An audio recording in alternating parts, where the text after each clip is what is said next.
এক আসনে বৈধতা পেলেন খেলাফত মজলিসের প্রার্থী মাওলানা সৈয়দ আব্দুল কাদের জামাল।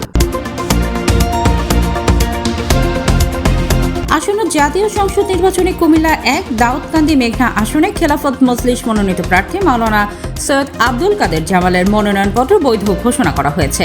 আজ শুক্রবার কুমিল্লা রিটার্নিং অফিসারের কার্যালয়ে যাচাই বাছাই শেষে তার প্রার্থিতা ঘোষণা করা হয়।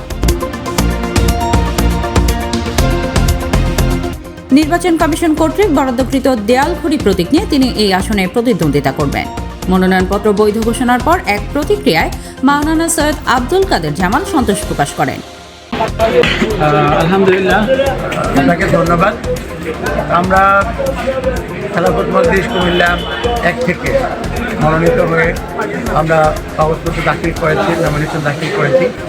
যাচাই বাছাই শেষে কুমিল্লার প্রধান রিটার্নিং অফিসার তথা ডিসি মহোদয় যাচাই করে আমাদের প্রার্থীতাকে বৈধ ঘোষণা করেছে। আলহামদুলিল্লাহ, আমরা সকলের পক্ষ থেকে শুকরিয়া জানাই আল্লাহ তাআলার দরবারে যে আল্লাহ রাব্বুল আলামিনের করুণায় আমরা আমাদের প্রার্থীতার বৈধতা পেয়েছি, এজন্য শুকরিয়া জ্ঞাপন করছি।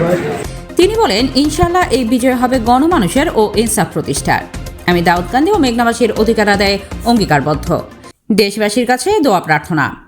প্রার্থিতা নিশ্চিত হওয়ার পর তিনি নির্বাচনী এলাকার ভোটার সহ দেশবাসীর কাছে দোয়া ও সমর্থন চেয়েছেন। তিনি আশা প্রকাশ করেন যে একটি সুষ্ঠু ও নিরপেক্ষ নির্বাচনের মাধ্যমে জনগণ তাদের পছন্দের প্রতিনিধি নির্বাচন করার সুযোগ পাবে। খেলাফত মজলিসের স্থানীয় নেতাকর্মীরা জানান, মাওলানা আব্দুল কাদের জামালের প্রার্থিতা বৈধ হওয়ায় তৃণমূল পর্যায়ের কর্মীদের মাঝে ব্যাপক উৎসাহ উদ্দীপনা দেখা দিয়েছে। তারা এখন থেকেই দেয়ালঘড়ি প্রতীকের পক্ষে নির্বাচনী প্রচারণার প্রস্তুতি নিচ্ছেন। আল রোকন, সি বাংলা।